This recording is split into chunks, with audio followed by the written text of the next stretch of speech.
Hello everyone. Nate Raymond in Japan. How you doing?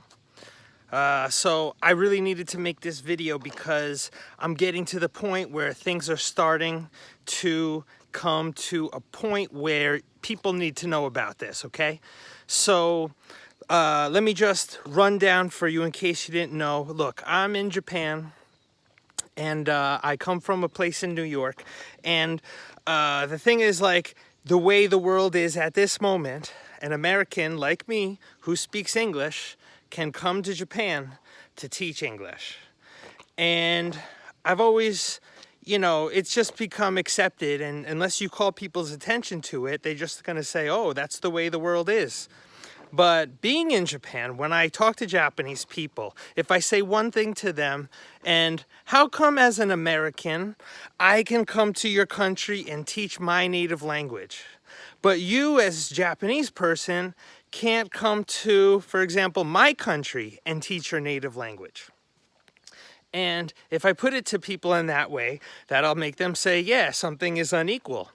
But whether I call attention to it or not, it just is unequal. And so, although Japanese people appreciate speaking with me, the fact that I come from a place where, as a native, I'm here in Japan just so I could speak English, and they can't do that, there just is this imbalance. And although they enjoy communicating with me, there's a sense that where I'm coming from and he's coming from is two different places. So as regarding an English conversation, fine. But anything past that, I can't necessarily trust what you're saying because we're not the same, okay? But rather than me have to force and live with that as the world is and come down from the level I'm at into their level, because it does put me at an advantage, let's say.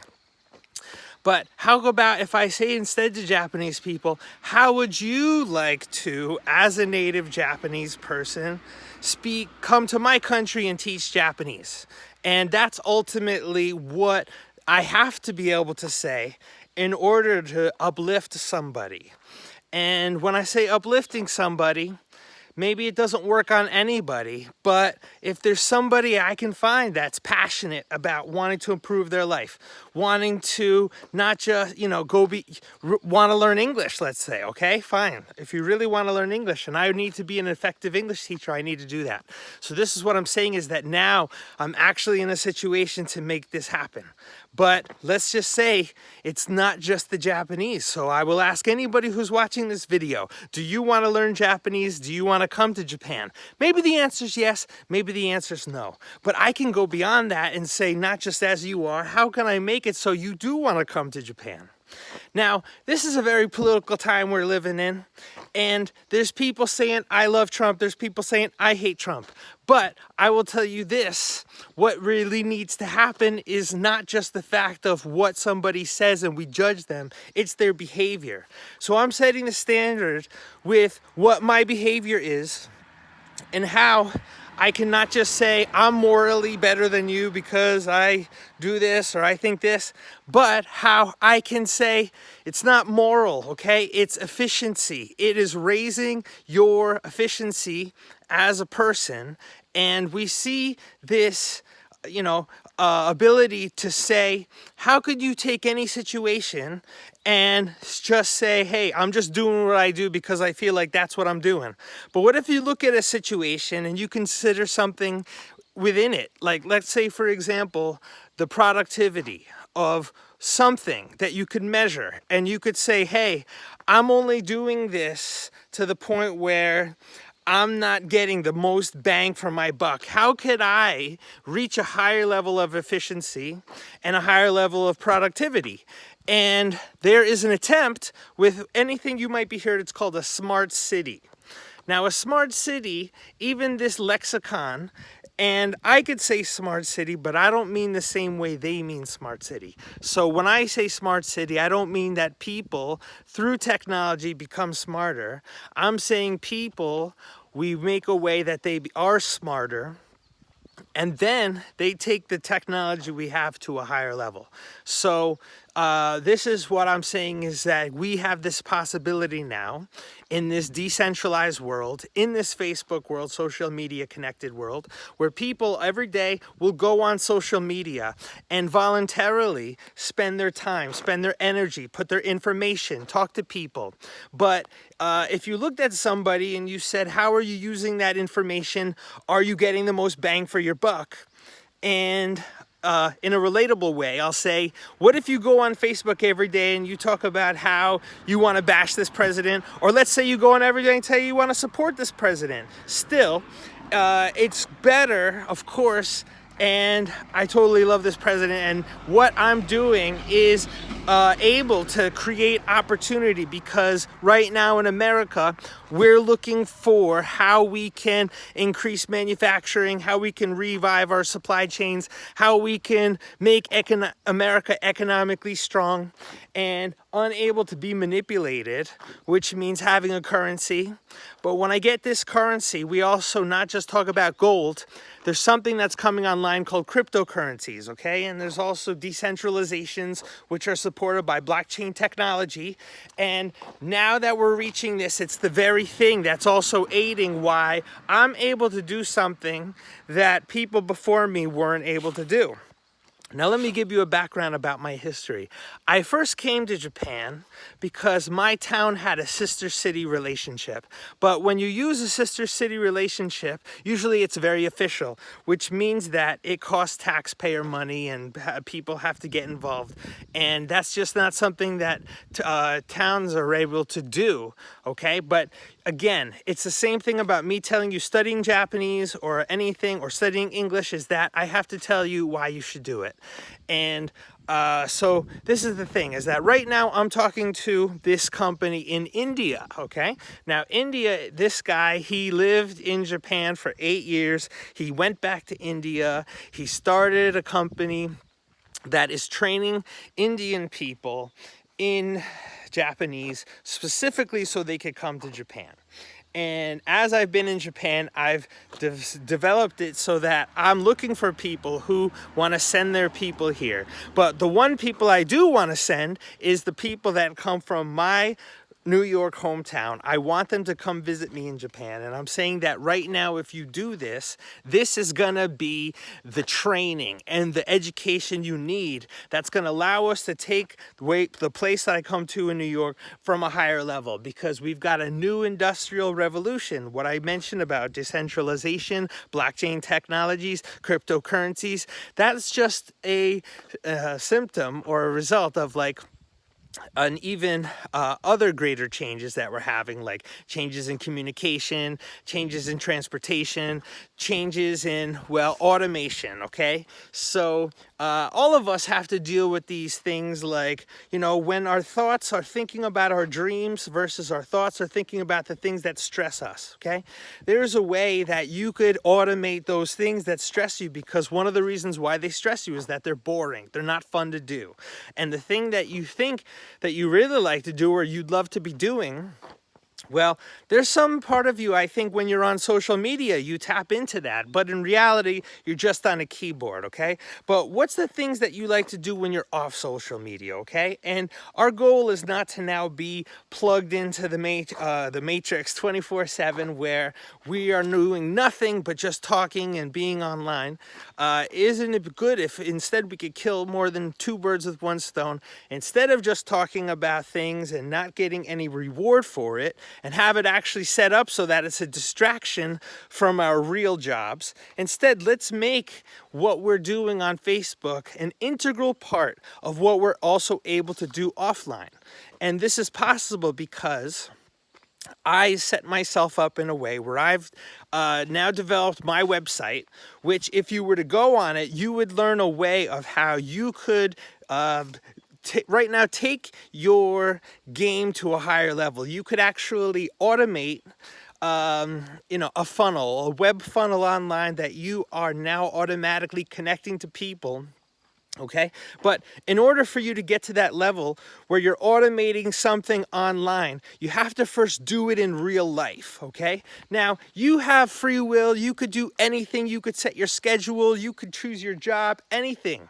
But I'm asking you, of your free will, to join me. Okay, I'm saying that what I'm doing in Japan is that you need to come and you need to be a part of it, okay? You need to either be a part of it by coming out here in Japan and visiting me, or you need to get involved with where you're at, what you're doing. The important thing is that we talk and I know your schedule and you know my schedule, okay? I'm looking for a greater degree of connectivity and people who understand that they can get what they want, but they can't do it by themselves. They have to have a team. And if you want to be part of a team, you want a guy that's going to be on your team, that's going to fight for you, I'm telling you, I am that man. I am the guy who has been stumbling in this world, okay? But I knew it was the right thing to do, okay? And now that we're at this point of where we're at, I'm telling you, things are about to go down. And I'm going to make some subsequent videos exactly, okay? What is one thing? Tomorrow, I have this business matching event at something called the Business Incubator. And the Business Incubator is a place where, say, you have an idea for a business, then you should be able to go somewhere to your local town and you should say, look, I have this business. And there should be a way where if you don't have the money to do it, you can still get it done. And it doesn't mean that we're going to pay everything for you, but there's a lot of things that you can do without paying money. You could pay attention, okay? Because we are distracted. And if we're able to focus, that is what really we need to do. And this is all what we're talking about is investing, okay? And there is a way that you could behave where it's short-term gratification or your behavior is an investment in your future. And that's it. I'm asking for people to invest in their future. And I'm not asking you to do it with money, although that will come into play at first, but that's not the first step. Okay? The best things in life is free, and of course we want money, but in order to get money, we have to separate money from when it's not necessary, and that's the result of right now where we're at in the world is that there's too much money reliance. But now when you go to Facebook, it's not about how much money you have, it's how much likes you have, it's how much participation you have, how many comments you get, how many subscribers you have, okay? And there are ways that people who are too much into that can be a possibility too, but that's the thing is that we're here to balance, okay? And if you're in America and you've only ever been in America and maybe you've traveled to places, but when you travel, you just go see the sights and the bars and the things that they're beckoning the tourists to do to spend money, okay? That is not the kind of thing that I'm asking you to do right here because you are more than just a customer with money. You are somebody who also has other things that you could be paying and paying attention to. And I will reward that focus. And I think this is the kind of teacher we need. This is not just a school for the body, this is a school for the mind. I just came from the woods and I was running around in the woods. So, you know, that is an integral part of it too, because sometimes you got to get this exertion and frustrations. And there's healthy ways to deal with your energy, but then there's also unhealthy ways. And you're either living or dying. Anything that is not bringing you to that higher level is just, you know, not the thing you need to be doing. And then on top of that, there's something called an accelerator, okay? An accelerator is the catalyst that's going to make things that you would have on your pace, you know. What's your projections? Where do you see your life in 5 years or 10 years? Well, how would you know if you wouldn't come out here and see me and know if you couldn't get almost 10 years, like what you think was going to take you 10 years, you could maybe get it in 1 week. See? Things are for real like that. So, hey, again, I got a lot to say. I want to talk to you guys. Get at me, all right? This is something, okay, the Japan English Exchange. I'm able to call it the Japan English Exchange because there's nowhere in Japan where people are looking to give you the value that I am. And the reason why is because they're too busy. And right now I have the time to do this because there's things that make me available where I can use this social media, and this is the thing, is that I don't let it go to waste. So I know exactly how to behave and how to communicate in ways that if we could do what we're doing and focus on it in a year, 2 years, we're gonna see results. And in order for you to see the results like I see, I gotta fill you in on the details, and we gotta be in the same context. We gotta vibe our, I gotta know what you're doing. There's a way that if I knew about you're doing, we can integrate, we don't waste it, and we collaborate, okay? So again, this is Nathan Raymond, the Japan English Exchange founder in Japan, about to give you also more information about how you can automate your situation, and that's another website for that I'm building. So guys, I got so much love to give, and you guys are the lucky recipients of it. But here's the thing, I'm not looking to blow up into this world. If you already know me, or if we're just getting to know each other, yes, let's connect. But the people I already know, and that's the thing, you already are part of a community. And if you improve yourself, you improve your community. And it's a chain reaction. Okay, people. Anyway, love ya. See ya. Bye.